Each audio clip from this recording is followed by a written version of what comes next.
Where the earth and the sky meet is really inspired by Oklahoma, and it's inspired by those two most prominent physical characteristics, of the state and of the city. It's that big blue Oklahoma sky and that beautiful rust red soil.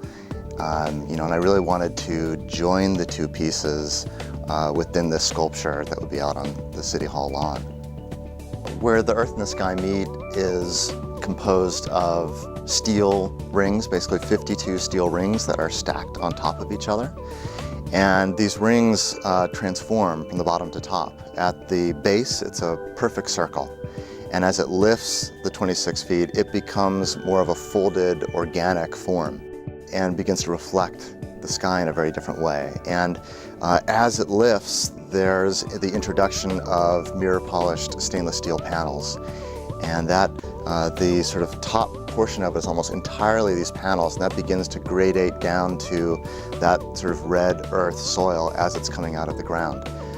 What's amazing about this is that we're able to use the environment as color within the piece. So when you're approaching the sculpture and look up, all of those panels are reflecting the surrounding environment and the sky, mostly the sky. And what I love about that is that we talk about the sky being blue. What color is the sky? It is blue. Well, what blue? And when you see these panels and the hundreds of panels, you're seeing 100 different shades of what that blue is, and all those subtle different tones. Whenever I start a project, as particularly a public project, the first order of business for me is to go out to the site and to see what's going on out there.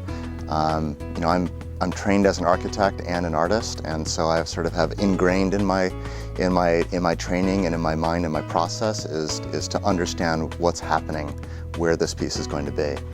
And so I often head out to a site and I'll spend 24 to 48 hours. I'll put probably 1,000 miles on my rental car and take about 500 photographs, just trying to immerse myself in the place.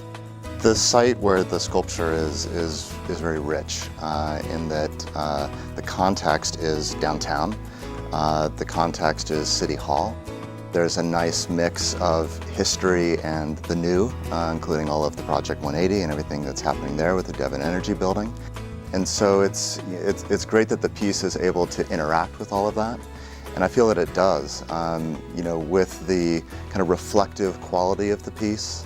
It begins to have a conversation with the surrounding buildings.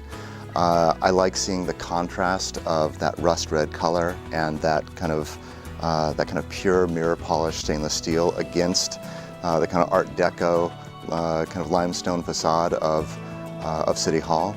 I think that's really a really nice kind of strong contrast.